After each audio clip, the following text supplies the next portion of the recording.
You are listening to Ice Cream for Breakfast with your hosts, Tara Chase and Kevin Hansen. Do you know what that means? Well, there's a great guest lined up. So sit back and enjoy some ice cream.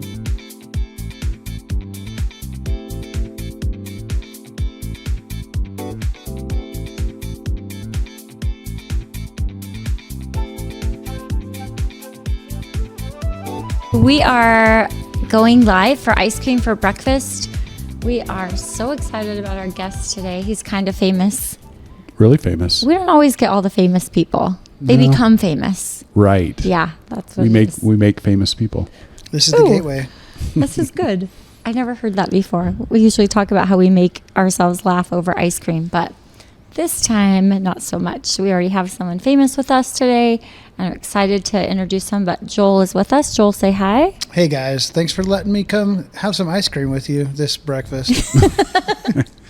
We normally have ice cream. Yeah. We test it at the beginning of the show or the end, and I just think it's been a while, so I just didn't go to the store. We always try something different, like some weird, because I'm a vanilla guy. We just try something different. So if you want to listen to any of our past episodes, you'll hear us eating random flavors of ice cream. Chowing down. Yeah. Kind of like I saw your episode where you had the drinks from all over the world. Oh, yeah. Yeah, that was a lot of fun. I'm a big fan of Pepsi. Pepsi is my cup of tea, and I like collecting Pepsi from around the world, trying it. I get as much as I can. I know where the Coke factory is, but where's the Pepsi factory? So are you talking about Atlanta for the Coke? Yeah, Atlanta for Coke. I had the misfortune of living there, and everyone talks about the Coke thing. I'm not a Coke fan. I pretty much hate Coke as much as I love Pepsi. But the Pepsi headquarters is in New Bern, North Carolina. I've never been there yet. I need to get my way out there. It's not far from Georgia. I know. I don't know why I didn't go. Yeah. I always was going to, and I never did. There you go. We'll put it on your list. Yeah. Maybe you can, I don't know how you could incorporate that into your world records, but maybe. But Pepsi is like Pepsi, Mountain Dew, Doritos. Yeah, I think they're headquartered the same company. Yep. But they're based in Dallas, I believe. Pepsi owns Doritos? Yeah. Yeah, they're all in cahoots. I had no clue. Yeah. How did they go from carbonation to just like corn Dasani chips? water is a Coca-Cola thing. What? Yeah. That's not Dasani, but... Well, I'm going to look and see what this one is. Yeah, it's Pepsi, Mountain Dew. There's a whole bunch, and then they own like all the Doritos and... Wait, what is Mars? Isn't Mars candy? Yeah. But does Mars have chips? I always thought they were chips. Candy and chips? Snacks? Gosh, I'm going to have to do manufacturing. Yeah, I don't know. Pepsi is in North Carolina. You need to watch that show, that's Foods the That Built birthplace America. of Pepsi, is North Carolina. Yeah, they're not headquartered there anymore, but there is a shrine and a little museum and stuff there that I've always wanted to see. That is cool. I actually, at the Coke, can you guys hear me now? There you go. At the Coke factory, they have these little samples at the end of the tour, and you just can go in and get every single country. And some are disgusting and some are delicious. I believe you about the disgusting ones, but... Well, especially if you hate Coke in general. Everybody always talks... When I lived in Atlanta, everybody talks about the Coke Museum and the Coke experience and everything. Okay. I'm like, why would it... Oh, no, I don't want to do that. So I never did. Because it started with cocaine. It was like 3%. Right. Or some crazy amount of cocaine in the original Coke. That's why it's so addictive. Yeah, now it's got 3% diarrhea, is what I've heard. So, yeah. Wasn't expecting that. Wait, that's a Mountain Dew. That's my former Mountain Dew days. Oh, really? We won't get into that. It is a natural diuretic. It is. Yeah, it's like everybody has their morning coffee. You have your morning dew. Well, okay, let's get over the love of Coke and Pepsi products we can and move Doritos. Now that I know Doritos might be addictive. So, okay, Joel, can we introduce you with some of your famous world records? Can you go through that? Do you know them all? No, but I can give you a bunch of them. Okay. Let me ask you a quick question first. When did you first, because I saw you had the book, the Guinness Book World Records from 84, I think you said. Yeah. When did you start liking the idea of maybe trying to get your own world record? I dreamed of it since I was really little. and I would check out the Guinness World Record books from the library all the time. Here in Meridian, I went to Meridian Elementary School, and I remember specifically checking out all the Guinness World Record books, looking through them, and just totally daydreaming about being in the book someday. And so there were some really iconic pictures in there. The tallest guy, the fattest guy, the longest fingernails, like all those different pictures that were just burned into my brain. And I thought that'd be so cool to be in the book someday. But I didn't really believe it was going to happen. It was just like a dream. And then several years later, when I grew out my beard, I found out that there's a record I could attempt, and maybe I could make my way into the book. And breaking my first world record was just incredible. It was the coolest feeling to know that I had a Guinness World Record. I just was so impressed and excited about that. And then I thought that would be it. I'd just break a record, and now that's that. But the Guinness people called me up, and they were like, hey, can we come out to your house and you do the record again and we do a photo shoot? I'm Wait, Joel, what was the record? Your first one? Most toothpicks in a beard. Okay, toothpicks. So I had 3,500 toothpicks in my beard. And so they sent a crew out from London, from their headquarters, to my house, and they had me recreate the toothpick record, and they took pictures, and it was fun. And they're like, what are you going to do next? And I'm like, you can break more than one record?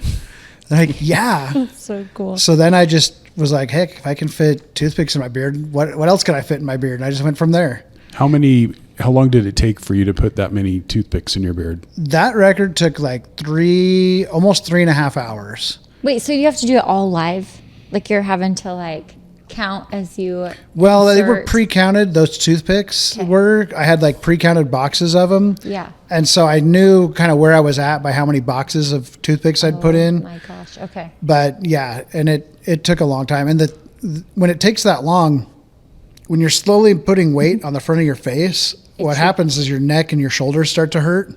Yeah. So by the time I was done with that, that weight was killing me. My neck was so sore after that, but it was worth it. You have to hold still so nothing falls out. Yeah, if you move around too much, it's going to all fall apart. It's like Jenga.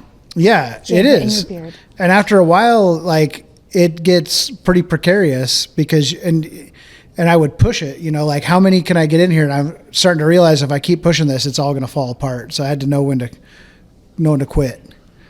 That is amazing. What was the record before you broke it? Oh, yeah. Oh, so the guy who held the toothpick world record in a beard before me, his beard was way bigger than mine. Went out really far to the sides. It looked like a giant lion's mane. It's majestic. And his record was 3,100 and change. And when I saw that record and I saw how big and impressive his beard was, I wouldn't even attempt it. I didn't even believe that there was a way I could do that because his beard was just so cool compared to mine. It made me feel like I had a little goatee next to that guy. By the way, Joel's beard is in front of us. Is this how long your beard was during this world record? It was a little shorter than this. It was. Yeah. Okay, so what would you say your length is right now? I don't know. I mean, I'm probably going to exaggerate if I have to give it a length, but it was a good 3 or 4 inches shorter than this. It was. When I broke the toothpick Guys, look, record. I could do it. We should do that next time, have a world record in Tara's hair. I'm just imagining it. And for our audience that's not or they're just listening, I'm going to say it's at least a ruler's length. It's got to be at least 12 inches. Long, yeah. Yeah. Okay. We'll call it 16 just to round up. We'll make that majestic beard guy think it's 16. Did you have to put them in yourself, or could other people do it? It had to be me. No one else could interfere. How far up your hairline? All the way to the sideburns and mustache and everything. It was all fair play, I guess. But with the toothpick record, I found out it was not about how big your beard is. It's about the what you build, and you're building something. I built a structure almost, and then when you have the structure, and it's you build almost like a nest, and then you just build on that, and then it just grows, and the structure holds the rest of the toothpick. So it was just kept growing. Did you practice? Yeah, I did. Okay. I have a YouTube channel, and I'm always looking for stupid videos to put on there. And I knew about the world record, but I didn't think that I could do it. So I thought for fun, I'll make a YouTube video where I attempt and see how close I can get to the world record. And as I'm doing it, I started figuring it out. And then I'm like, wait a minute, I could actually do this. I could like legitimately break this record. I just kind of had that epiphany while I'm just messing around. But then it required a lot of practice. Not as much as some of the other records, but I did practice a lot before I broke that one. That's so impressive. I just love that you were little when you thought you would get, like, you were interested in it at such a young age. And then here you are. And I never even knew I was going to have a beard when I was dreaming of being in the record book. I didn't know how I was going to get there. I just dreamed that I would somehow be in there. Are they all related to your beard? Most of my world records are, like 17 or 18 of them. There's 2 that are not beard related. We broke the record. Me and my friends broke a record for the furthest cornhole shot with a slingshot. And we shot up with this stuff.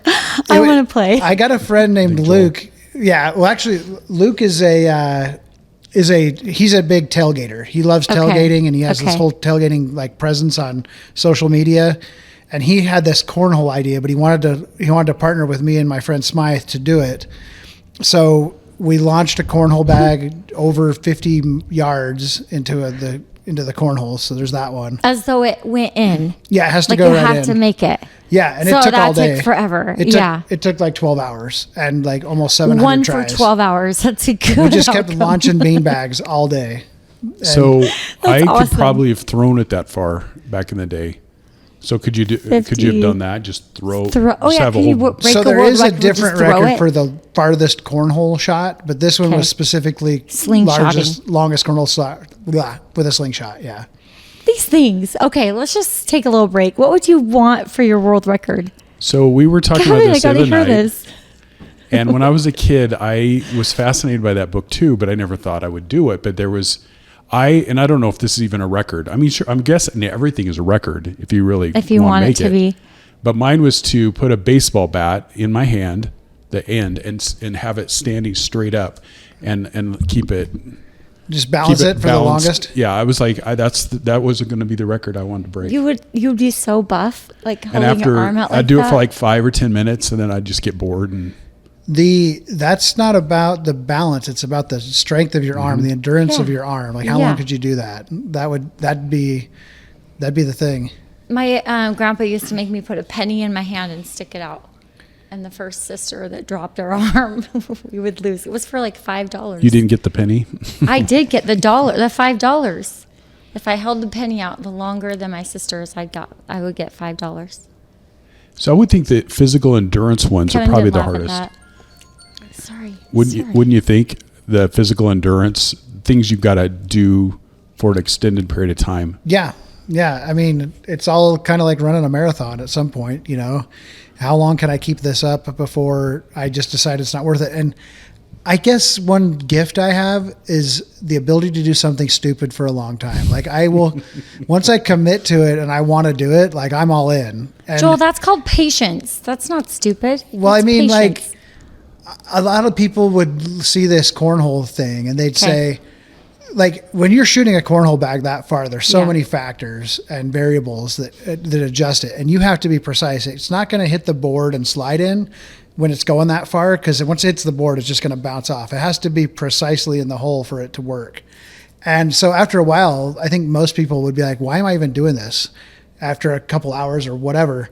But I never wavered. I was like, we're going to get this, guys.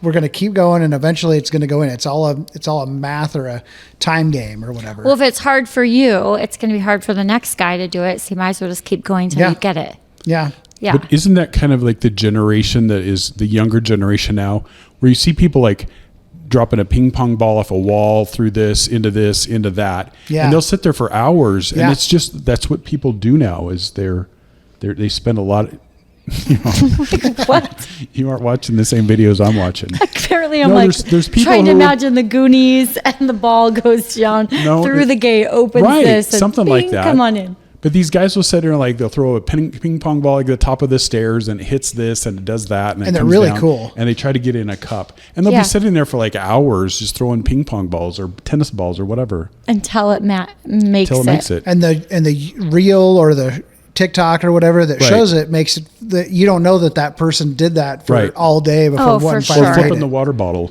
over to make it stand that one I've up. seen. Yeah, my kids did that same one. Concept. In a world of fast pace, I think that's a good hobby. I'm like, take your time, get your goal, do it till you make it. Because then how is it? It's so exciting when you get it. So the question that I have then is there any financial reward or is there something you get for having a world record? No. Unfortunately, there's no money in it. I wish there was. There should be.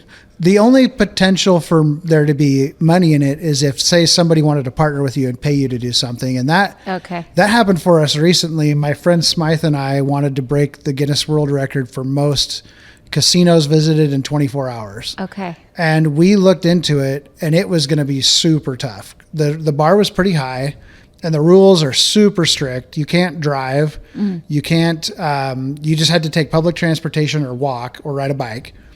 And the rules, you have to play a game in each casino, but it has to be a table game or an electronic table game. Once you get figuring out all the rules, you realize just how tough this record. It doesn't sound hard at first. And when I first saw this one, I'm like, let's just do it. You're like thinking trip to Vegas. Yeah. Yeah. Okay. And before long, it's like a year of planning to make this happen. But we needed a sponsor because it was expensive. Like all the stuff, we actually had a lot of sponsors for this one. Just call up the Luxor. End here, we'll give it to you. We ended up partnering with casino.org. Okay. And they funded it. Cool. And they helped with the logistics of it. We partnered with electric e-bikes. They gave us e-bikes to use. We partnered with Lion Energy. They gave us battery packs and power banks to recharge the e-bike batteries. And then it just required a ton of people to come. We had so many friends that showed up to like drive us. Like we couldn't drive, but they were like our support wagon to follow us and our witnesses to follow all the Guinness rules. It was, I can't even tell you. Stop right there. So you can't drive a car, but someone could drive you? Like you could taxi over or Uber over? Us.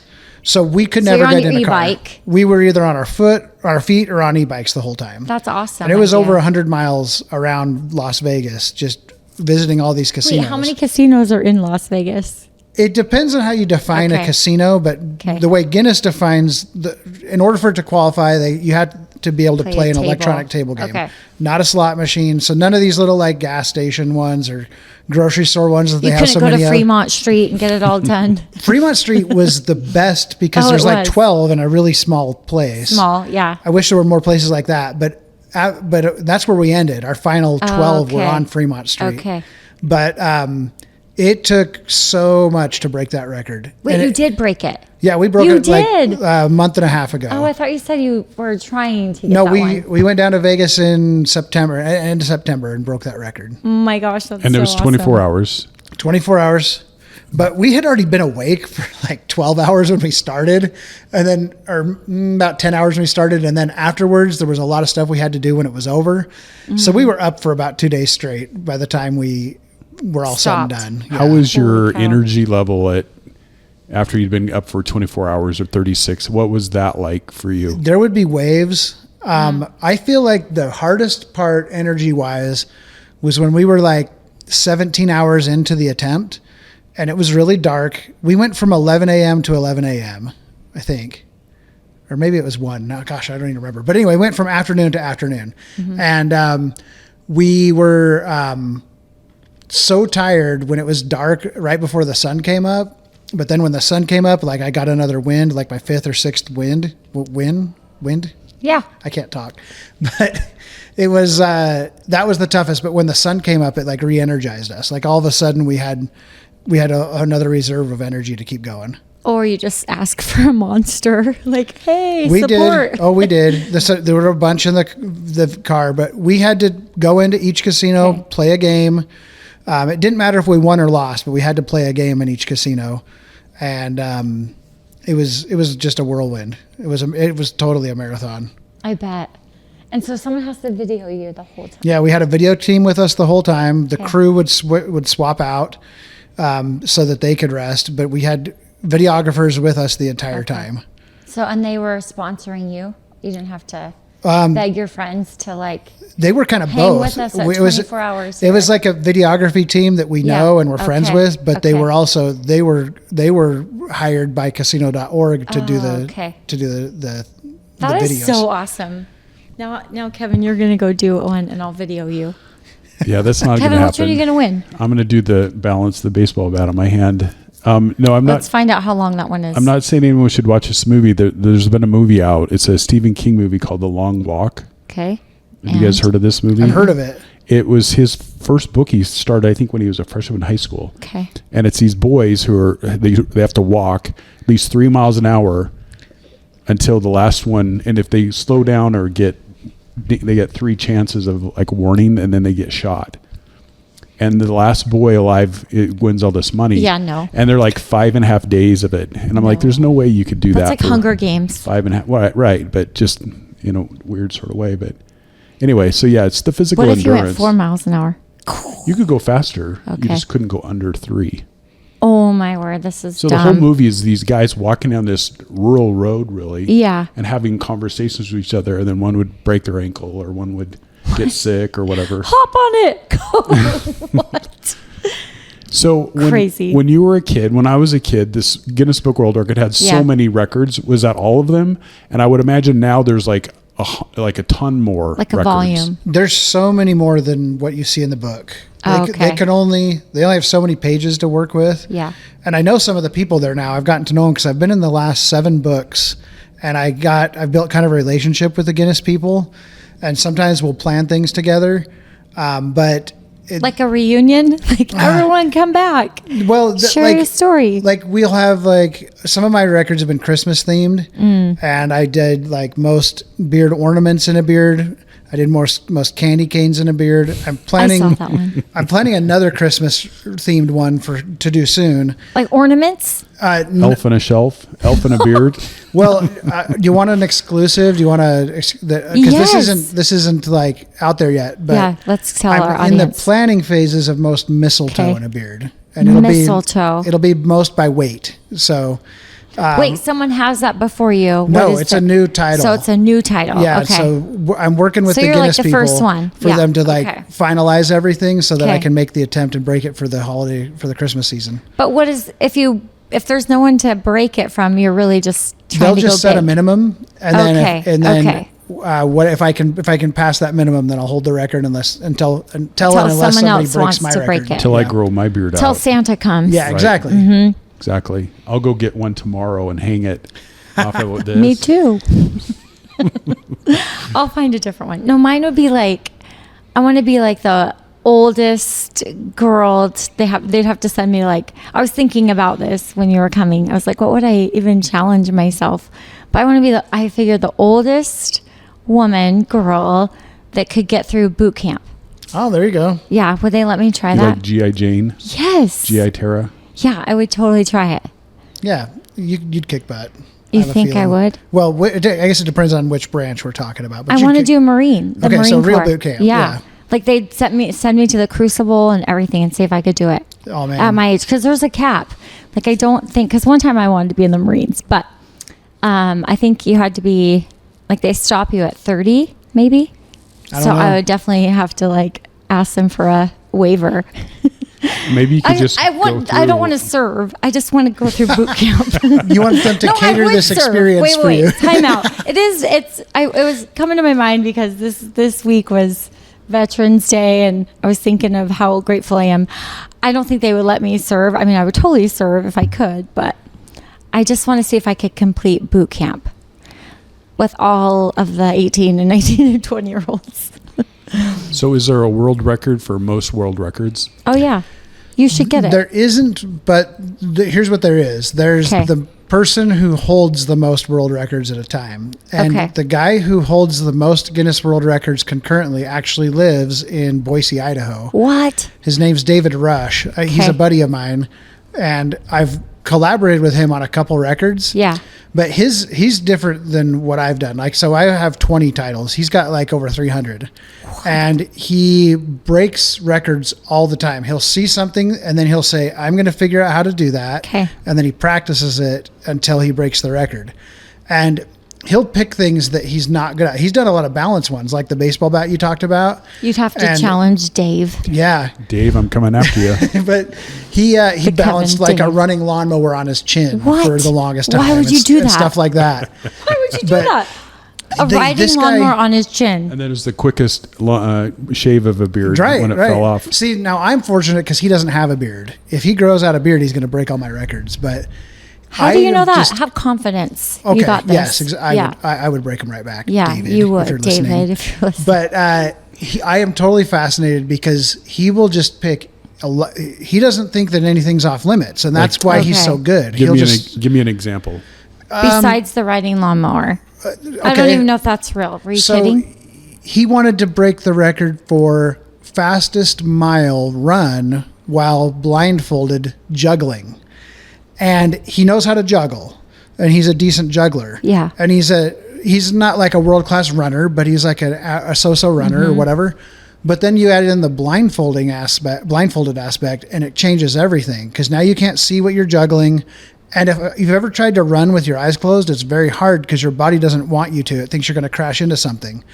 And so he had to train himself, and he practiced that record for so long. And I can't remember I think it was 8 minutes and something seconds. What? That's crazy. And he did it just over by the Boise airport On a a dirt track. road. No, on a it's dirt road? Yeah, you can't do it on because of like on a track. How are you going to know when to turn and stuff? you would just memorize it. Yeah. If you're that good, I guess. And he has broken a bunch of records on tracks also for like unicycle balancing stuff while he's on a unicycle. What? If you can imagine it, He can do it. He will see done it it. and he'll say, I don't know how to do this yet, but I'm going to figure it out.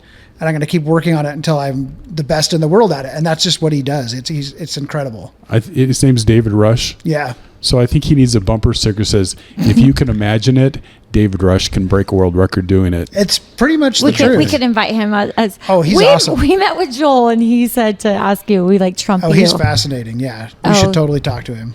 That's So- incredible. So he juggled blindfolded and made an 8-minute mile-ish. Yeah. That's I think it was crazy. right around 8 minutes. That's quick. But it was hard. Like that wasn't like, he didn't just say, I'm going to do this and did it. He worked on it for a long time. Yeah. Yeah. So you set goals. Yep.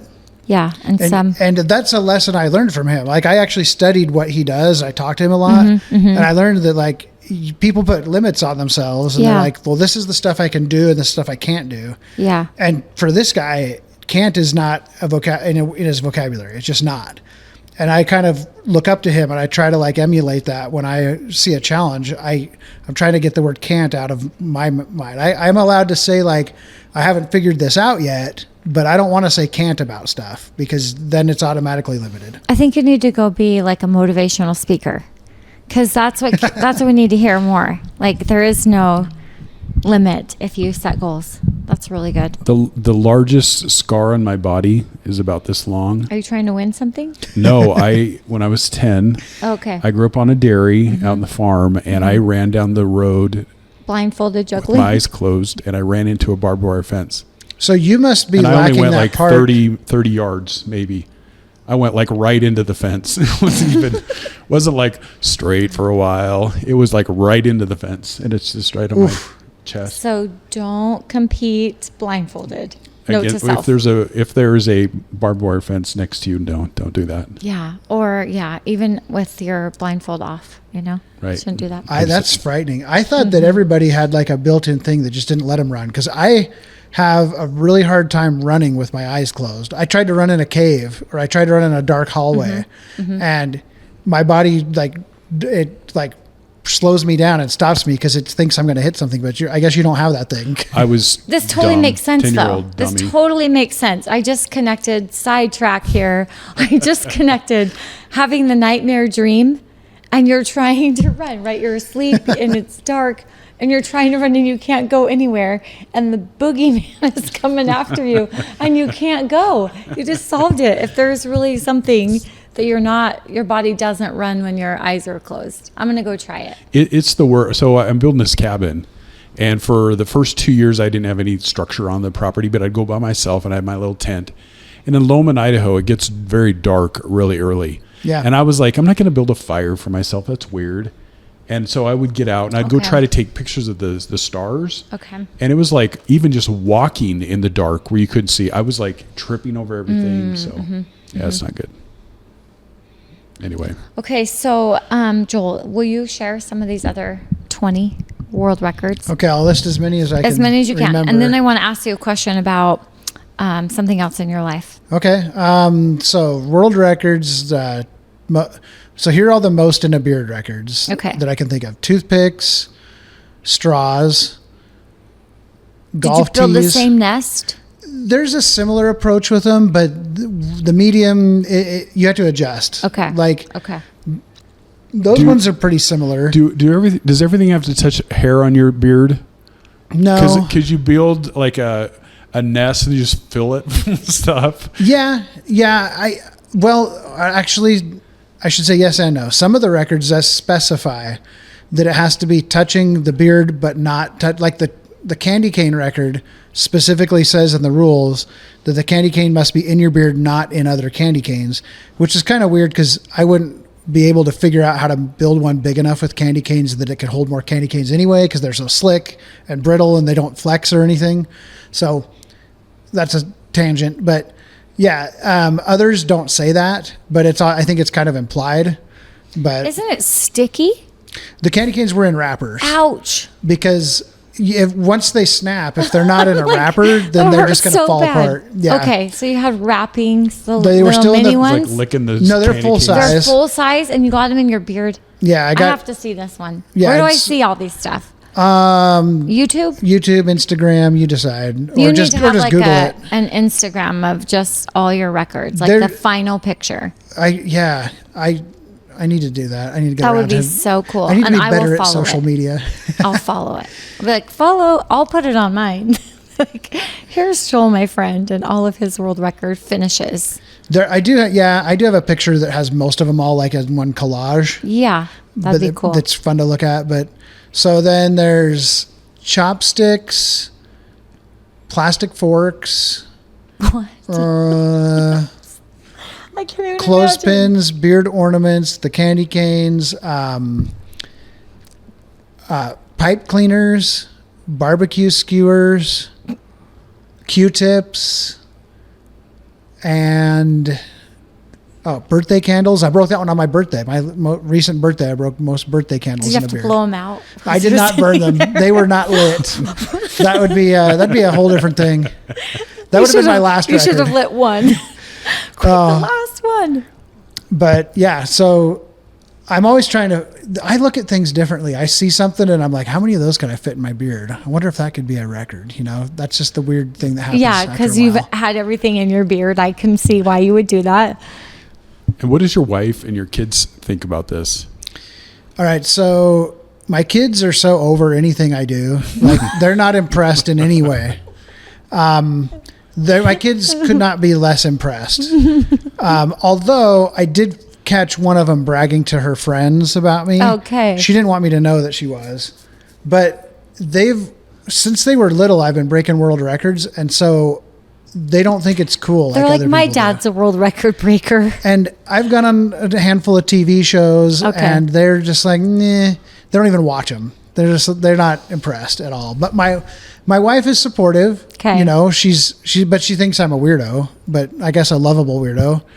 That's cute. If in reality, she wishes that my beard was much shorter than it is. She Why? finds it, Oh, you mean so that just as a, yeah, not just- as a world record thing? Yeah. Okay. My beard is for utility. It's not for looks. It's the way it is because this is how I can hold stuff. But she would like it to be about look. She'd like it to be nice and trimmed up and not so cavemanish. So I wish she was here. she makes fun of it all the time, and it's one of her hobbies. It's a utility beard. Jake, that's great. Yeah, and then there's a few records that I have for most things put in a beard in a minute. Oh, okay. They have a couple of minute ones. So most toothpicks in a beard in a minute. Most pencils in a beard in a minute. Oh, and I didn't mention the pencils. The pencils was one of the hardest ones I broke of all. They're all hard. I can imagine. They're hard in different all ways, hard. but the pencil, here's why the pencil Okay. one was so stinking hard. Not like golf pencil. No, full-size pencils. They had a minimum length. They had to be like the full length. But the first time I attempted the pencils in a record, so at this point I had like 5 or 6 records. Okay. And I was feeling pretty confident, maybe even a little cocky, Okay. like that I could just break any record for holding stuff in my beard. And the Guinness people had me go head to head against this other guy. and he's from New Zealand. His beard was bigger than mine. Or beard to beard. Yeah, we went beard to New beard. Zealand. Thank you. So we did it at the same time. Face off. A beard off, a face off. Yeah. A beard off. And Yeah. we go and we start putting pencils in our beard, and he's better than me. His tactic was better than mine. His strategy, like the way he did it was different than the way I was tackling it. And it didn't take me long to figure out that I was in way over my beard. Like he was, and it was embarrassing. Like it was, cause I'd put myself out there like I'm this beard champion, you know, and I hold all these records. And then he just kind of mopped the floor with me. He put double the amount of pencils in his beard that I put in mine. I had like around 200 and he had over 400. And after that, and like the Guinness people put it on YouTube for everybody to see. And it was hard for me. Like I felt like a fraud. I felt like a pretender, you know, and I felt like, well, I'm done with this. And I remember my wife, who makes fun of my beard, but at this time she was like, I said something like, well, I'm not going to break any more records. She's like, what? I'm like, well, you saw that. You saw how bad that was. And she's like, you could still break that record. And I'm like, no, I can't. He put over 400. I was just over 200. She's like, yeah, well, yes, you can. You could figure it out. And that kind of stuck with me. And I went from wanting to like go find a cave to hide in to, and I know it sounds silly because it's over something so weird. No, it's good. But This is your goals. So then I practiced and I practiced and I practiced. Did you use his method? No, a little bit. Okay. I did actually learn a couple little things, but I didn't do it just like he did, but I did pick up some things. Okay. But I had to tailor it because my beard's not the same as his. His was a lot bushier than mine. And Cue so the Rocky music. yes, Oh, yeah. please. Yeah. Eye of the Tiger even. Yeah. If you could just throw some sound design for Eye of the Tiger right here. Yep, we can. But I kept working on it. I had to work on that one for like a year. And the hardest part of that record was believing I could do it, because when I suffered that, what I considered to be a humiliating public defeat, I did not believe I could do it. And I had to convince myself that, yes, I can figure this out and I can beat his record. And it took a year, but I beat it. And then as soon as I beat his record, that's when Kelly and Ryan called and said, we want you to come on our show and break the record on our show. And I was like, okay, what record do you want me to break? And they're like, well, the pencil one. I'm like, no, I already have this record. I want to break a different record. Yeah. And they're like, no, we want the pencils. And I'm thinking, this record was so hard. Yeah. And I had pushed it to the limit. And they want me to go on and even break that record. And I was thinking, what'll happen if I fail on Kelly and Ryan now? TV again. Yeah, I don't want to go on. You got millions of live watchers on that show. Sure. And I'm like, I don't want to go on there. And I really did try to convince them. I was like, I could do this. And they're like, nope, pencils. Because they probably saw the deceit one or the defeat one and then brought it back. That's mindset. They were hooked on it for sure. Yeah. And so I go on there, and there's a whole nother level of difficulty when you're got the lights and the cameras and the host, and all the live people are watching. Like that, it was so much harder than the regular beard record. And then you add on to it that I had to push it so far. Like it was super precarious as I'm putting the pencils in. And I'm thinking like any second, this is going to be the pencil that causes the whole thing to fall. But I had to kind of channel that or block that out and just focus. And I got the thing so big, I ended up breaking my own record by about 7 or 8, I think. So awesome. And it was, so that's why the pencils one was for sure the hardest record I've broken. Well, that just is the coolest story from where that started to the end. And then you challenged it again. Yeah, it was. That's so And cool. Ryan Seacrest, he was so cool. He kept wanting to come like talk to me while I was doing it. But after a certain point, I couldn't talk anymore. Okay. And if I talked, it would mess it up. And Kelly Ripa's like, leave him alone. And he's like, I want to touch it. And he's like reaching out and she's like slapping his hand. And then when I finally broke the record and it was official, he was like, can I touch it now? And I'm like, yeah. So then he like grabs on and starts messing with the big mess of pencils. That's And how long did that take? It took longer than the show is because that's a live show. And I had to start, it took about an hour and a half. And I had to start about 45 minutes before the show started in order to try to time it to where I'm finishing it towards the end of the show. So they had their guests and everything, and they would like cut over to me throughout the show, and I'm like just over there putting pencils in my beard. Got it. And then they interviewed me at the end. We need to watch that. They were awesome. We need to get that. It's on We'll YouTube. You link can it. find it. Did Yeah. the pencils get donated to like a school or something? No, I still have them all. You know, I'm picturing this. I'm picturing your office as you're talking. Literally, like in my mind, here comes the visual. I picture like a basket of candy canes. You have like a basket of clothespins, and then there's a basket of. Are you stalking me? Because you're describing my office. I seriously am like thinking, what does Joel do all day? Takes out of his vault, I have these crates of all the different stuff that I have done, and then like I'll save it because like if someone breaks the pencil record, well, I'm gonna have to break it again, so I can't get rid of the pencil. So I got golf tees over here and pipe cleaners over here and all the stuff. The bins. Have you ever taken things out of your beard and then forgot one and went to the store and you've got like something stuck in there still? I have had a toothpick in my beard like all day without knowing it, but Not because of the world record. it was a practice one. Oh, it was. Okay. The thing about when you have a beard like this, there's always stuff in your beard that you don't know about. There's food particles and Do like you have to brush it? yeah. I should. And Beard oil? Oh Is yeah. that what it is? Oh yeah. I love a good beard oil. I'm kind of picky about it, but I'm always trying new beard oils and balms and everything. So it's a whole thing. It's a whole commitment. It is. It's your claim to fame. There you go. I like it.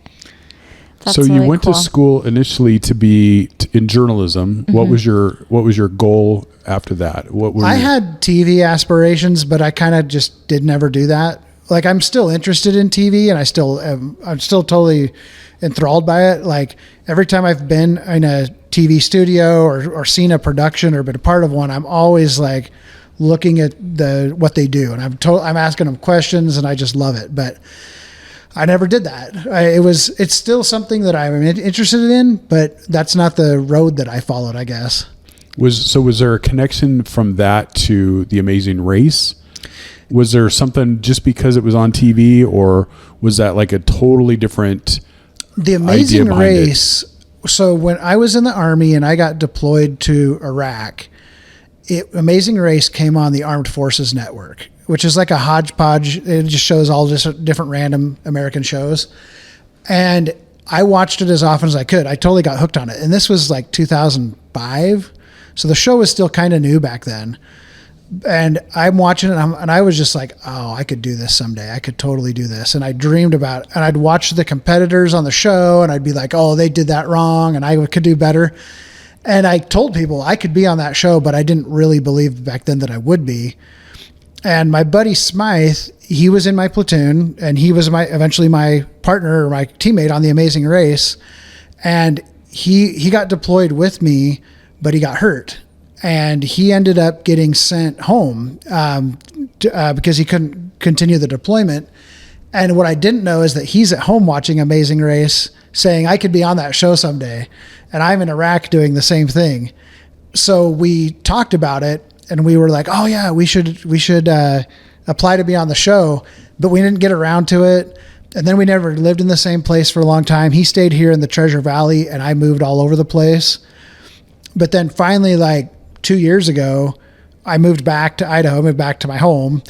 And the first thing I did when I moved here was apply to be on The Amazing Race with him. Like we had talked about it for so long and we're like, let's just apply. And I love that show. I've watched every season. I also love Survivor. And I applied for Survivor twice and I never heard back. And the same casting crew, or the same people cast both of those shows. Oh, they do? I didn't know that part. Yeah, it's the same producer, same casting, everything.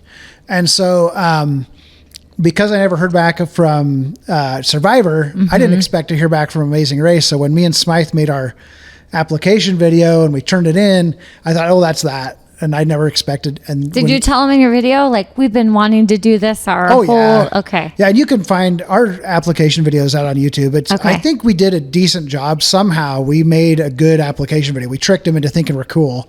And they liked it. And I was so excited when I got a text from one of the producers. He's like, hey, this is Pedro at The Amazing Race, and I want to talk to you about your application. And I was like, my eyes were as big as dinner plates when I saw that text message. And And then it was just like the world's longest job interview for like 3 months. We just went through the casting process, and as they whittled down their final cast or whatever. We're all here. You just have to send in more. I'm asking because what if Kevin wants to be on that show? I mean, it was. I could do Amazing Race. I couldn't do Survivor. You don't want to go on it with me? What's going on? No. Kevin, I would do Amazing Race. You could do Survivor. I don't like Survivor. I think it's, well, if anyone listens to this, I just think it's a bunch of lies. That's the name of the game. Doesn't win. Right. Amazing Race, the real winner wins. It's a totally different game. Yes. Survivor would actually be really hard for me, even though I love the show. Because they would vote you off. You'd be good and you'd be gone. I would have to. So if you're in Survivor, you have to be okay with. You have to be okay with putting yourself in this manipulation mode and tricking people and lying and everything else. And that's going to be hard. I say that's going to be. If I was ever on that show, that would be my biggest challenge, because that's very against my nature to be that manipulative and to So trick you're people. saying I should be on that show? Is that what you just said? Yeah, Kevin. I'm just kidding. What are you saying? I know. No, like this, I just think that show, I can't even watch it. But that's the name of the game. Like, going on Survivor. To manipulate, that's a bad game. Well, yeah, but it's also exciting. Like, over the years, they've had some really compelling characters on that show. And, and they draw me in. And yeah, sometimes I'm voting for the villains on that show. I know. And, but yeah, completely different show from Amazing Race. But Amazing Race is an actual winner. We didn't have to lie to people. We could have. Okay. We had a few opportunities to. We played a few tricks on people. So wait, first of all, what show were you on? What season? Season 35 of The Amazing Race. Season 35, okay. Yeah, 2023. In case anyone wants to watch. Yep. Yeah. It aired in the fall of 2023. And when it filmed earlier that year, like in the summer. Okay. But you could play dirty in Amazing Race. There are opportunities to do that, but we didn't have to. And so it felt good to play, I guess you could call it a clean game, because we didn't we didn't throw anybody under the bus or screw anybody over. In fact, I think we played it a little bit too clean.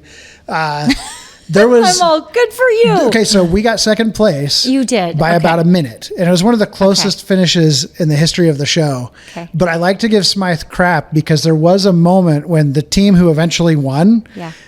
He lost, or he left his fanny pack. And he was about to leave his fanny pack behind. And that's a big no. If you leave your fanny pack, you're done. Oh, your passports are in there. You're cooked. And Smythe told him he left his fanny pack there. And I'm so had he not given him the nice grace of, hey, don't forget. Well, I'm not going to say that that's why that he maybe would have remembered and come back and got it. Oh, okay. But it's just a funny thing I like to give Smythe crap for sometimes. It's like, yeah. And then they ended up beating us by 1 minute at the very end. So what was the outcome for a second place? Just the fame of making it to you get a hearty handshake. Okay. You get a slap on the back. And you get to be in the show. And you get to be there. No, there is a monetary prize, but it's almost compared to the grand prize. The winner gets $1 million. Yeah. The second prize is $25,000. That's pretty cool. And then, but the real prize is, as you alluded to, the experience. Yeah. You could not get to travel around the world and to have the experiences. It's not just the travel. It's what you do when you're at these places and what you experience. You couldn't buy that experience. There's no way. Yeah, that's so cool. I would totally do that one. Although I'm not good at reading maps, because I remember watching the beginnings and I'm like, can we just use our phone? You got to brush up on that. And that was the end of some teams. Navigation. Yeah, navigation. It always is. And you're in a different place. It's hard enough. Yep. Yeah. I think so just the two of you, just your partnership was just you and your friend. Yeah, it's always teams of two. Okay. And so, but me and Smythe are good at reading maps. He's great at navigating. He's a UPS driver, like that's his job. And so we spent a ton of time before we went on the show practicing and figuring things out. We built our own challenges. We went out to like Eagle Island State Park and we painted rocks and threw them out in the water and then timed each other of how fast you could go find those rocks and bring them back. Oh my gosh. We did lots of stuff like that. This is awesome. Like scavenger hunting. Oh, we did so much prep. Geocaching. And I thought that all teams did that. And when we started talking to the other teams, they just kind of showed up with just like, let's see what happens. Let's see what happens. We thought that whenever we were driving, that Smythe should be the driver because he's a UPS driver. And so we started practicing that. We got maps. We asked directions. We'd go places without maps. But we discovered he's a better navigator than me. So I need to be the driver so And he could he's telling you what navigate. to do. Okay. And you had other teams in our season who were like switching out drivers partway through. Like, this isn't working. They're getting frustrated. Well, we already had all that figured out. So that really helped us. Teamwork. Yeah. Okay. That's awesome. So where did you guys travel there, and how is this going to bring us back to your other countries you've been to? Okay. in your Well, lifetime? on the Amazing Race, we started in Los Angeles Okay. and at the Hollywood sign. We went to Thailand, India, Vietnam, Germany, Austria, Slovenia, Sweden, Ireland, and then we ended in Seattle. That was the final leg. And So cool. I mean, some of those places on that list, there's no way I would have gone there. Like, I don't think I Sure. would have ever thought to go to Vietnam or India. Yeah. You know, and Slovenia, like, most people don't know anything about Slovenia. And it is, and I certainly didn't know much about Slovenia. And we get there and it looks like you're in the Swiss Alps. It is the most Wow. beautiful thing ever. Okay. It is the most underrated, as far as I can tell, Slovenia is the most underrated destination that everybody should check out. It was so awesome. That's so incredible. We talked about that on this Yeah. show a while ago because I said Czechoslovakia, and I think everybody here was like unaware that they used to be one country, and then they Yeah. We were unaware. That's right. and I was like, I'm old. No, you weren't. But we Yeah. were trying to quiz you on the geography. Like, From what the are you Soviet talking from about? the Soviet era. Yes. That's awesome. Yeah, that actually played into the show because one of the questions we had to answer in Slovenia was what year did Slovenia become a country? And there was a puzzle to figure it out. Well, if you remember Yugoslavia and all of that, you would know it was like, okay, around the early 90s that happened. Well, that question, I'm not faulting him for this, but Smythe got that question, and the fact that he didn't remember that was that time frame, he was only off by like 700 years when he made his guess. And so he had to redo the whole challenge. And I'm not, like I said, I'm not faulting him because I made some big mistakes on the show too that cost us, but that actually didn't end up costing us in the end. But it was just interesting because they always build in the culture of the place you're at to the Yeah, challenges. yeah. And so you learn a lot about the places as you go. Which is awesome. Yeah. That's the coolest part. I think. How was your interaction with like locals as you were doing it? I mean, were people like, "What are you guys doing?" or what?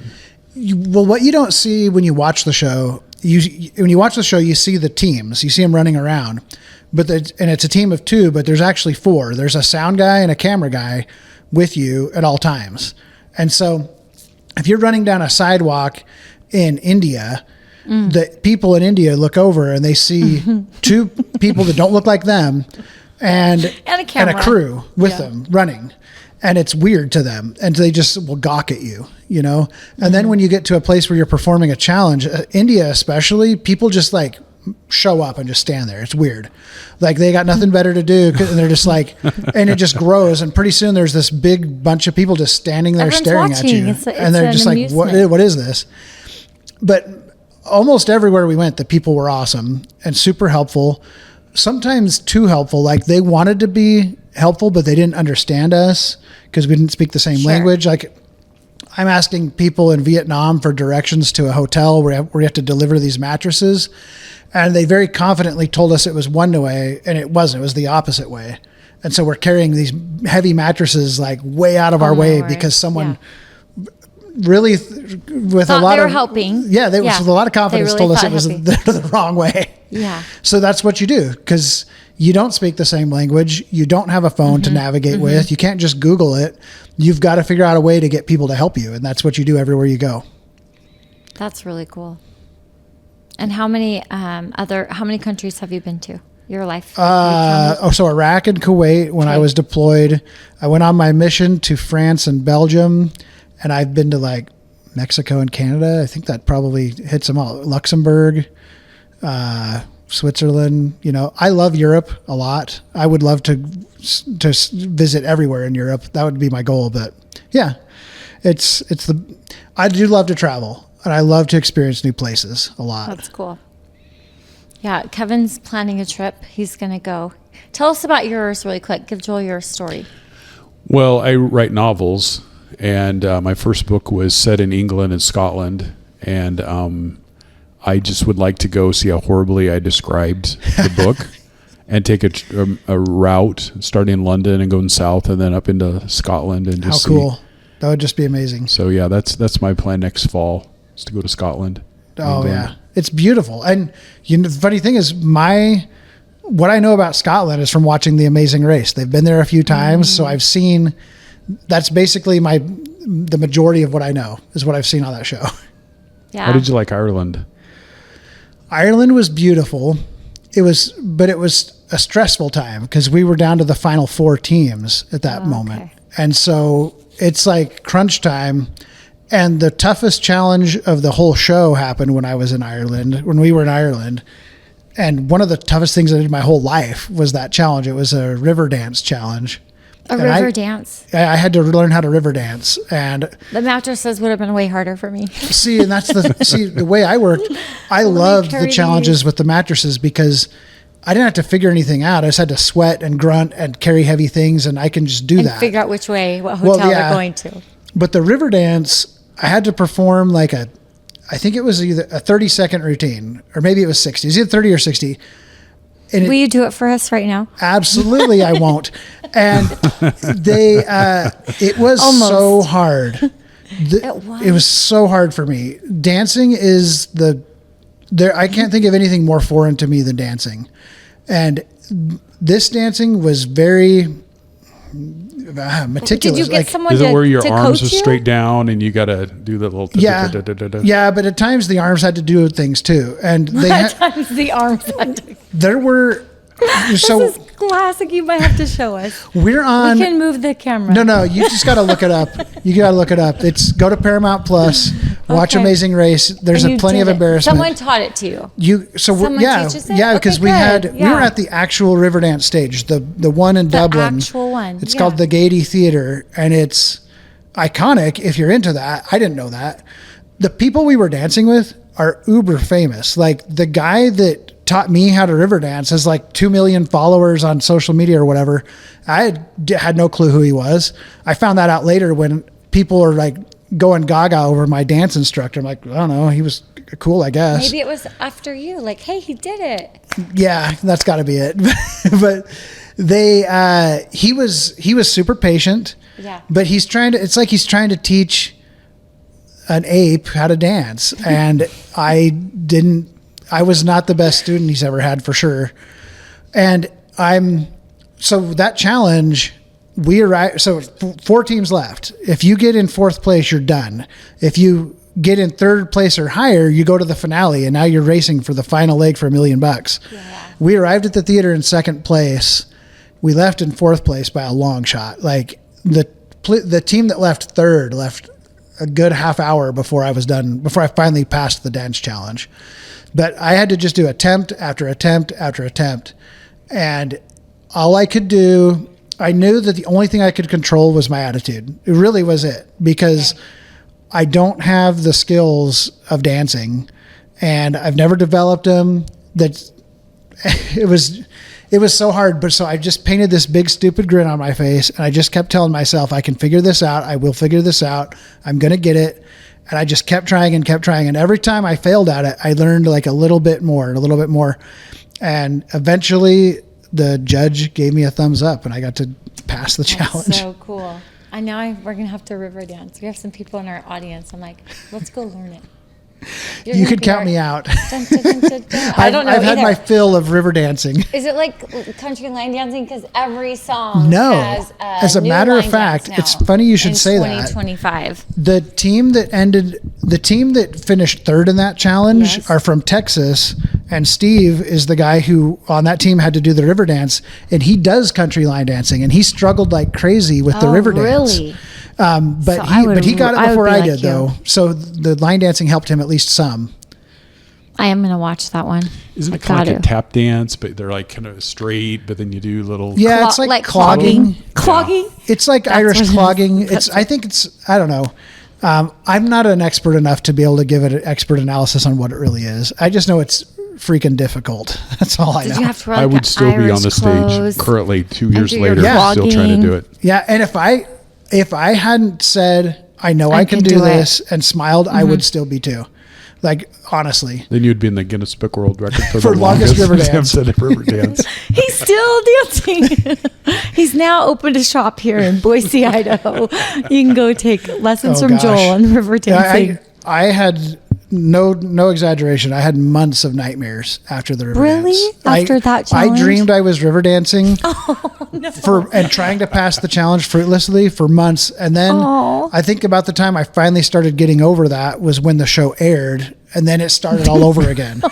And then Like PTSD from river dancing. Yes, whatever you can get from dancing, I got it. And right now, is your hands clammy and you're getting all sweaty? actually.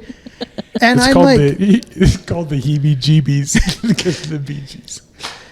yes, it is. Sorry, that was a dumb joke. Okay, I'm so. Now- we're not laughing at you. We're No, laughing it's okay. because I'm laughing at me. I would do this. Everybody always asks, "Will Okay. you do it?" Whenever they talk about it, they're like, "Can you show us?" And in honesty, I don't know any of the steps at all. If I tried right now to show you, I couldn't.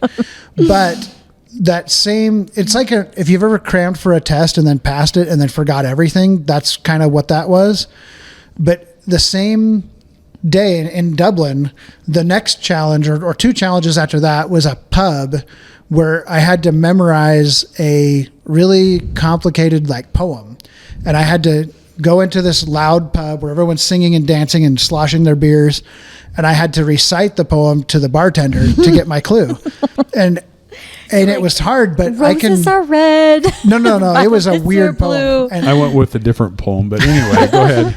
I still have every word of that poem memorized. Oh, that one you Even did. though I did that and the river dance the same day, I can't show you a step of the river dance, but I can recite you that poem word for word a couple of years later. It's never leaving my head for some reason. That's crazy. So yeah, it's PTSD.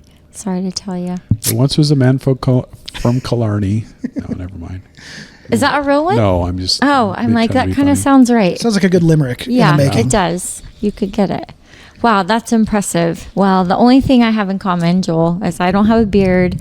I actually thought I have my sticky notes. I wonder how many sticky notes I could get in your beard tonight. It would fit a lot. It would? That whole book, for sure. That's crazy. I think you should try sticky notes. Although that would hurt taking them out. So don't do it. So what's next? What's the next adventure on your list? I'm always thinking of ideas. The thing is, He has that Christmas one. I do have the mistletoe thing coming up. It's in the works right now. I think of all kinds of dumb ideas all the time, and then I see if I can make them happen. And there's been so many that no one knows about because it didn't work out. But I always feel like you got to take a swing, you got to take the shot or whatever. And if it doesn't hit, that's fine. And so, I reached out to casino.org and asked them if they would partner with us for breaking this record. And then they invested all this money and resources into us breaking that record. But I've tried other things where no one answers, No, you don't hear back, but you got to keep trying, Right. So I'm always trying to think of what can I figure out to do? And cause I heard somebody say this and it's so true. Nobody is going to come find you. You got to go do it. You've got to be the one. You got to make stuff happen. And so I'm always trying to think of, I've always got in the back of my mind 5 or 6 weird ideas bouncing around, and then I'll grab one out and I'll work on it for a while and see if I can make it happen. I like that. There No was a one's guy gonna who find called you. our office, and he was going to break the world record for 24 the jumps off of the Pine Bridge in Twin Falls in a 24-hour period. So we could have people at the bottom who would pack his chute. Yep. They'd have another one for him. He'd have to walk up, jump down. They'd have packed that one and give him the new. And I think it was like 50. Wait, is this the bridge that goes that over to the tall, Twin. tall bridge? Yep. I think it was like 54, 55. He jumped 54 times. He needed lights at night to see where he was supposed to walk up. He did it? Did he Yeah. make it? I don't know. Let's go I've find been it. to the Pine Bridge and done a project with a guy. I don't know if it's the same guy, but a guy who's jumped off that bridge. He has more base jumps than anybody in the world, supposedly. And watching someone as you're standing on that, if you're standing on that walkway and you watch someone jump off that, it let alone jump off it yourself and base jump. It makes my knees give out. It makes me get all fluttery. Yeah. And he does it like it's nothing. He just stands on the rail. He's just having a conversation. And then he just hops off. Oh my gosh. But for him, it's like, it's not scary anymore. He's done it thousands of times. It's crazy. Yeah, that would not be. I'm not doing that. That would not. No be bungee jumping here. I tried to tell Tara flying. we should do a 24-hour podcast. There you go. Start here and just do it, and just have people just come in and sit down. And Yeah, we'll you'd just have to talk rotate the them. people so you can just have something to talk about, or else it might get kind I of think old. we should do it. I'd have to stand up and, have a couple. Like the Jerry Lewis telethon. fizz. That probably ages me a little bit too, saying that. What? The What are we Jerry- doing now? The Jerry Lewis telethon. Remember? Is that like the St. Jude's where they call it ring a bell? I could do that one. We'll talk about this off air. 24 hours. Would I break a world record? I don't know. Then I probably won't do it. I have a feeling we know somebody that could figure it out for us. Yeah, though. tell us how long we have to podcast. Oh, I'm in sure. order for me to break a world record. I'm sure it's out there. I was recently looking at the record. I'm not attempting this. This isn't We're an going to do it. announcement. Actually, I'm getting excited. I looked at the record for longest roller coaster riding, Oh, yeah. That'd and be it's cool. like 17 days. Oh. It's ridiculous. Straight? Yeah, the rules, you get like 5-minute break per hour. So other than that, you're going on the And you'd have to eat a nasty hot dog. You're up on the Superman. yeah, and then barf it. Oh, no thanks. Well, I remember, again, I'm aging 17 myself. days? Yeah, it's You'd crazy. have to be out of Six Flags. There were those dance marathons back in like the 50s and the 60s. And they Now would you be- just aged yourself. Well, right, exactly. But they would be dancing for like days straight. And they'd be like leaning on each other. Like, I know they have the runs, like the running that you can like sign up for, and you have like I did the Wagner series, the Wasatch back. We ran 161 miles as a team.